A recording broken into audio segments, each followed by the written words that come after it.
एक साहब का कतर से फ़ोन आया कि मुफ्ती साहब मैं एक बुज़ुर्ग को जानता हूँ, वो नहीं बुज़ुर्ग का बताया ना, बहुत नेक है वो, मेरी बेगम पे दौरे चढ़ते हैं। जब वो बुज़ुर्ग दम करते हैं ना फ़ोन पे, बेगम कतर में, वो यहाँ, जब वो बुज़ुर्ग फ़ोन करते हैं वो ठीक हो जाती है। और मैंने कहा मैं यकीन से बताऊं, अभी ये जो दौरे तेरी बेगम पे आ रहे हैं ना, तेरी माँ पे भी आएंगे, तेरी बहनों पे भी आएंगे, तेरे पूरा खानदान लपेटे। उसने कहा वो तो आ गए हैं, बहुत सारे लोग हैं, हम उन्हीं से बैत हो गए हैं। मैंने कहा जब तक पूरा कराची तू उनसे बैत नहीं करवाएगा ना, ये जिन्नात जाएंगे नहीं, फ्रॉडी है ये। नहीं समझ में आ रही उनके बात।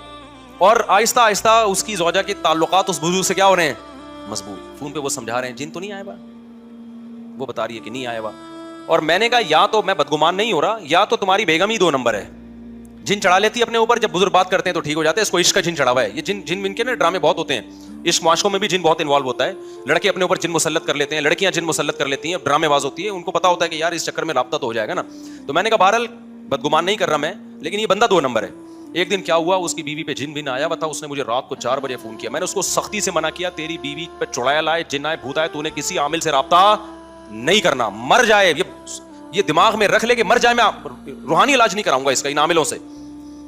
अब 4 बजे उसका फोन आ रहा है, मेरी बीवी मर रही है, हाथ पांव टेढ़े हो गए, जुबान टेढ़ी हो गई। मैंने कहा नहीं कर उस मुफ्ती को फोन, नहीं कर, किसी से इलाज नहीं कर, किसी से इलाज नहीं कर, बर्दाश्त कर, ठीक हो जाएगी। नहीं तो यार क्या फायदा, जब तेरी बीवी आशिक उसकी हुई भी है तो मर जाए, अच्छा है ना। ये आपकी हो बीवी आपकी और आशिक किसी और की हुई भी हो तो इससे बेहतर नहीं, या तो फिर आप मर जाओ, दोनों में से एक का मरना ऐसे मौके पे क्या है, कुदरत की तरफ से।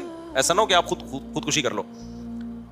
वो कह रहा है, फिर फोन किया, हजरत बहुत हालत खराब हो गई। मैंने कहा भाई तू बेगम के ना कान में बोल दे मर जा, बुजुर्ग से फोन नहीं मिला, और वीडियो बना ले ताकि तेरे ऊपर कोई कत्ल बतल का केस ना आ जाए कि तूने मारा है।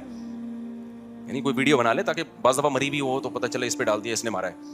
तो 2-3 घंटे बाद फोन आया, हजरत ठीक हो गई अल्हम्दुलिल्लाह। हजरत क्या हो गई? अच्छा, फिर 1 हफ्ते बाद फोन आया, अच्छा मुझसे खुश इतना हो गया कि मुझे 10,000 रुपए हदिया भेजा उसने वहां से, यार आपने मेरी बेगम को बचा लिया, मुझे भी बचा लिया। फिर क्या हुआ, कुछ दिन में उसका ट्रांसफर दुबई हुआ, तो एक बंदा आया मिलने के लिए। फिर इसने मुझे फोन किया, हजरत वो बुजुर्ग तो वो जो मुफ्ती साहब थे ना कराची के, फ्रॉडी थे, अब जो बंदा आया है ना वो वाकई सही रूहानी आमिल है, वो फ्रॉडी नहीं है। मैंने कहा तेरी जो है ना किस्मत खराब है, नहूसत तेरा मुकद्दर है, मुझे फोन नहीं करना। मुझे तो ख्याल उसके 10,000 उठा के मैं वापस भेजूं, ये पकड़ अपने, ये नहूसत है कि अल्लाह ने तुझे इन लोगों के जहां से, कह रहा उसने मेरी घड़ी देखे बगैर कैसे बता दी ये घड़ी है, ये वाली घड़ी है, बुजुर्ग है वो। मैंने कहा पता नहीं कोई शोबदा होगा, कहीं देख ली होगी, कुछ किसी से पूछ लिया होगा, मुझे क्या पता है, दुनिया में बहुत सारे, मैं सारे शोबे तो थोड़ी जानता हूं, वरना मैं खुद शोबदाबाज होता।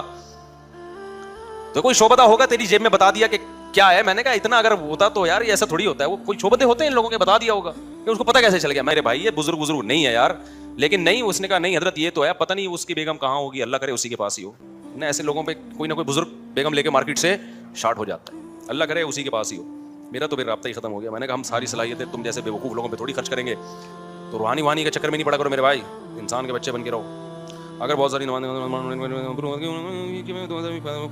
2001 में पैदा हुआ था, इनको पता है कि मैं 2001 में जब पैदा हुए थे, इनको पता था कि मैं पैदा हो रहा हूँ। नमाज़ें 2018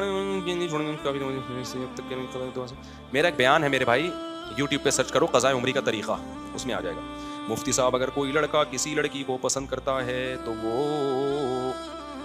उससे किस तरह बात कर सकता है।